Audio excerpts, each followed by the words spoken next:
This is the head of the engine. The pistons are just below this valve combustion chamber. These are the valves. And I took it apart and just broke it down. It's pretty self-explanatory. There's no tricks to getting it apart, really, to look at the valves. Now, I don't know if these engines don't burn valves or if they wear really well, but these valves are in beautiful shape. I didn't even bother to lap them. Normally I would, and I get an engine down this far, but I mean, they looked like a factory finish, and I don't know, maybe somebody had redone the valves very late in this last reincarnation of this engine. There is some kind of damage up here. I can't even imagine what that is. It almost looks like something was in the piston getting hammered around, but the tops of the pistons are beautiful. There's nothing in there, so I don't know what that is. The valves are super clean. The seats on them were really nice, so I did nothing to them. I took two of the valves out, took a look at them, put them back in. Now I'm going to flip this. This is the way it would set on the engine. The carburetor would be back here. The exhaust is up here on the front. And there is two of these shafts. They have these little rocker arms riding on them. And there is a cam that in the center, and the rocker arms ride on the cam. Both shafts are identical. There's one in the rear and one in the front. And all four rocker arms are identical. They're all exactly the same. They either set forward or backwards and right on the cam. In order to get them in, you have to slide this shaft in first, and I'm sliding it in from the side of the engine. And as you slide it in, you have to slide these little guys in, or slide it through these little guys while you hold it. You can just reach down in here and hold it. Before I do that, I'm going to put just a little bit of oil on everything to kind of help it along. It's a very, very tight fit. I wanted to inspect this. There's no rust on anything. There's no real terrible signs of wear. It seems to be in great shape. So I'm going to go ahead and slide this in. You can see pretty much what's going on there pretty well, and that slid right in.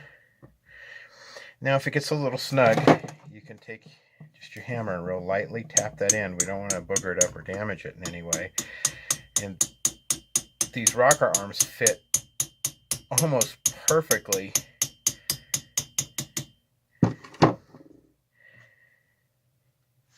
in the hole between the journals that the shaft rides in, so you have to kind of, you can't just drop them in anywhere willy-nilly. You got to be very careful about driving them in. And there she goes.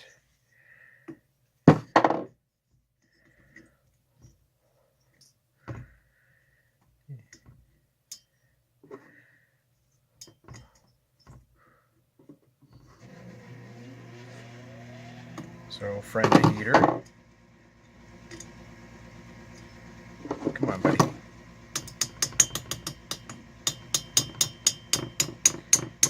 And once you get everything lines up, it pushes in nice and easily.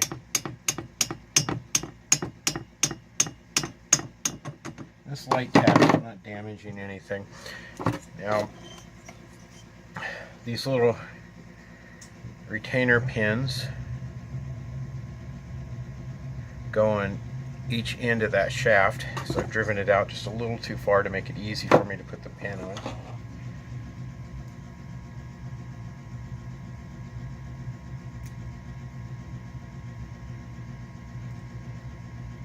I always promised myself if I won the lottery I would buy myself an expensive spreader tool. These cheap ones, they're awful.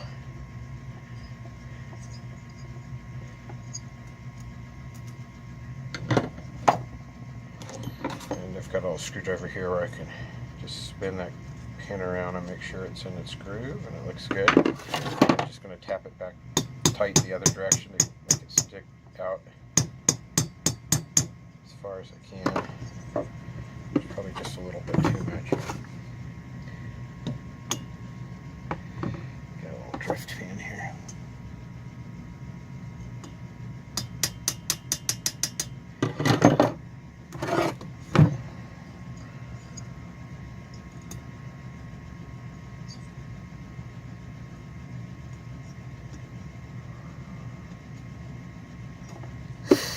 Just spinning this around to make sure she's in the groove and locked in place. A little bit of dirt there.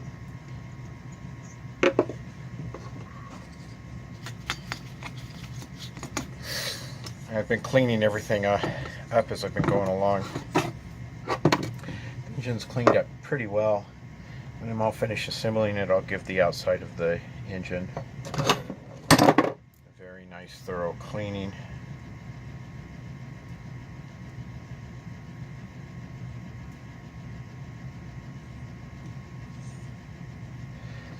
It's a little deep here, so I'm going to screwdriver to get on top of it.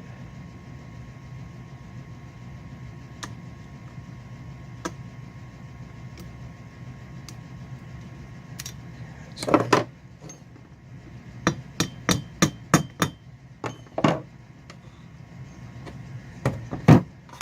check. Make sure everything is nice.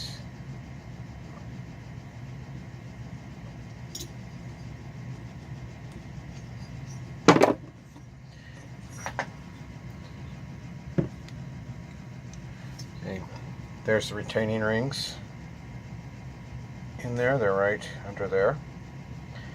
Okay. We look inside. We can see the rocker arms. I have them very loose, so there's room to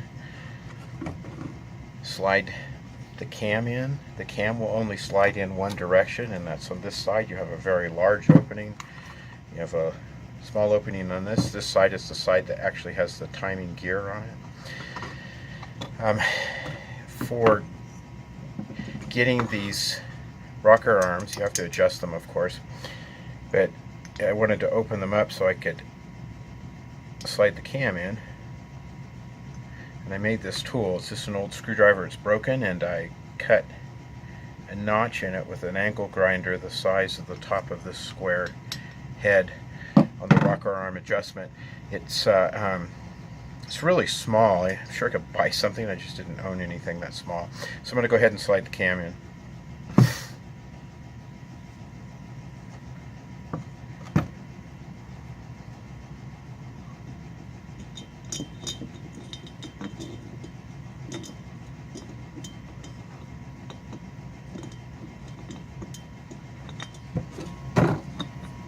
The cam is slid in place.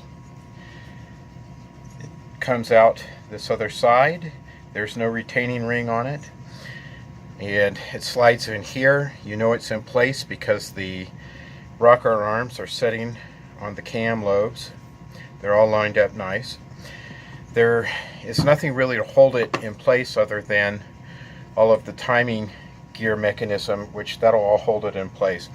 This is the top timing gear. It's very subtle, but you'll notice these two holes are closer together than this one, and that hole and that hole. These two are close together. That's how you know where the timing gear goes. It will only fit in one direction. So I'm going to install that now.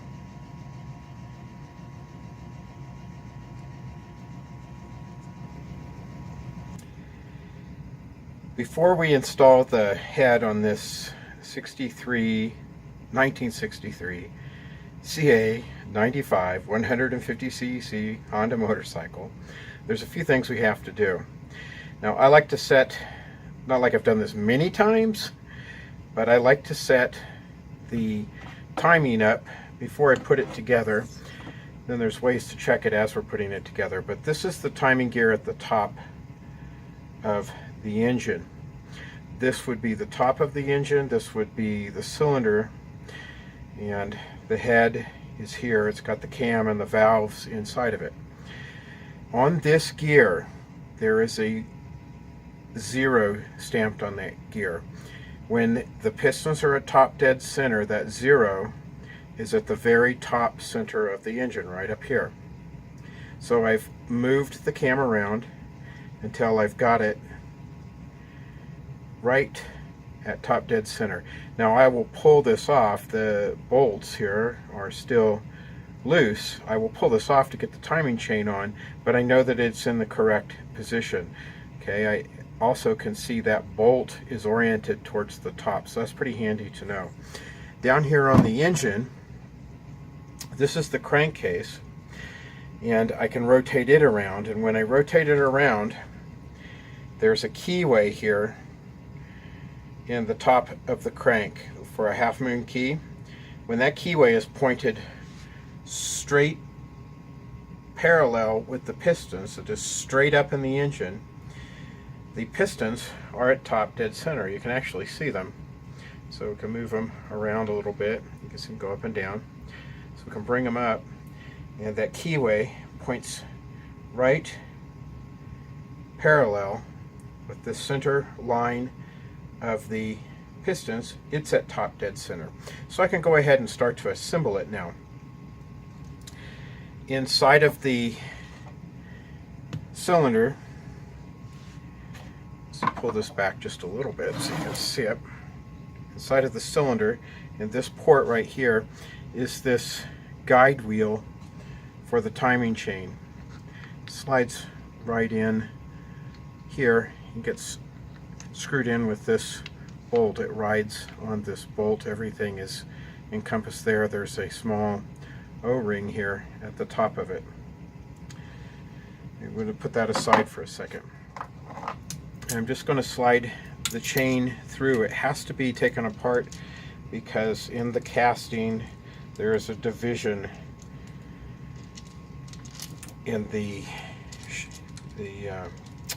well, you wouldn't really call it a shaft because it's rectangular, but the rectangular hole for the timing chain. So we've just slid this in here, and we're going to slide this side in. Come on. Here she comes, coming around the corner, and Daddy's home. So we're just going to temporarily kind of set it here. This is the drive sprocket down here on the main shaft of the engine. So we can now slide the guide wheel in there. I should probably look and see what that's called. And I'm going to run it in. I'm not going to make it completely tight yet. I'm just going to run it in a little bit. Just in case I got to back it out, we're not going to snug it up.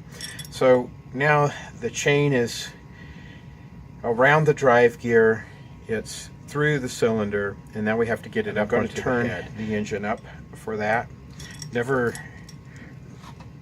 really done this particular engine before. I've done many similar to it. So we're going to see if we can't get it up here. Let's turn it like this. Should be able to see everything. So I guess I got to tuck this out of the way a little bit to get the head. Oh, she dropped through. Now we got to get it back.